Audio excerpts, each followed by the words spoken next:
Hi అండి, నేను మీ దివ్య. ఈరోజు వీడియోలో చికెన్ పచ్చడి రెసిపీ ఎలా తయారు చేయాలో చూపించబోతున్నాను. ఈ రెసిపీకి నేను 1 kg చికెన్ తీసుకున్నాను. ముందుగా చికెన్ మొత్తం శుభ్రం చేసుకుని వాష్ చేసుకోండి.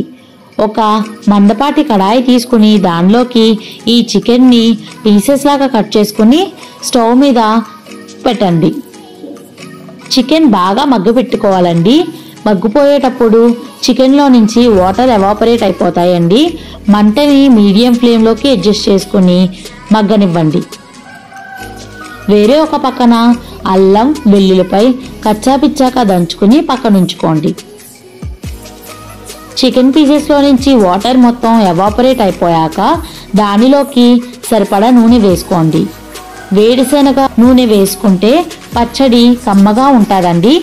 దీనిలోకి 1/2 టేబుల్ స్పూన్ పసుపు, ఈ ముక్కలకి సరిపడగా ఉప్పు వేసుకోండి. ఉప్పు ముందుగా వేసుకుంటే చికెన్ పీసెస్ అనేవి ఉప్పు బాగా పడతాయండి. ఇలా కదుపుకుంటా గోల్డెన్ కలర్ వచ్చేంత వరకు ఫ్రై చేసుకోండి. చూసారా, కలర్ పర్ఫెక్ట్గా వచ్చింది. ఈ మిశ్రమాన్ని ఒక ప్లేట్లోకి తీసుకొని పక్కన పెట్టుకోండి. వేరే ఒక కడాయిలో ధనియాలు, దాల్చిన చెక్క, 2 లావు మొగ్గలు, 1 ఇలాచి వేసి ఫ్రై చేసుకోండి.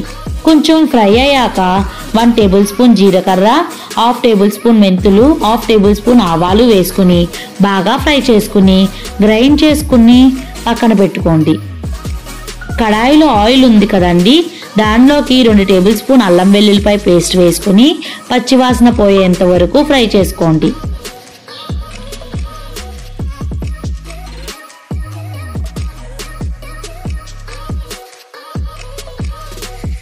వేరుశనగ నూనె వేసుకున్నాం కదండి, పైకి అలా పొంగుతూ ఉంటుంది. ఫ్రై అయిపోయాక దానిలోకి చికెన్ని వేసుకుని ఒక 2 నిమిషాలు కదుపుకోండి.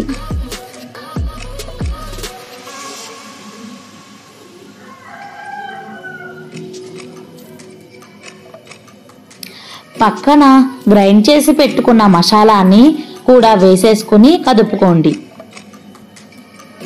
ఇందాక పీసెస్లోకి కొంచెం సాల్ట్ వేసుకున్నాం కదండి, ఇప్పుడు కొంచెం సరిపడగా సాల్ట్ వేసుకుని అలాగే కారం కూడా వేసుకుని మొత్తం కలుపుకొని స్టవ్ ఆఫ్ చేసి పచ్చడిని చల్లారనివ్వాలి. చల్లగా అయ్యాక ఒక బాక్స్లోకి వేసుకుని 3 నిమ్మకాయలు రసం తీసుకుని చల్లారిన ఈ పచ్చడిలోకి వేసి ఒకసారి కదుపుకొని టాస్ చేసి అప్పుడు పచ్చడి మొత్తం ఈవెన్గా స్ప్రెడ్ అవుతుందండి. ఈ చికెన్ పచ్చడి 1 నెల నుంచి 2 నెలల వరకు నిల్వ ఉంటుందండి. మా వీడియో మీకు నచ్చినట్లయితే లైక్ చేయండి. ఇంకా మరిన్ని వీడియోస్ కోసం మా యూట్యూబ్ ఛానల్ని సబ్స్క్రైబ్ చేసుకోండి. Thank you for watching.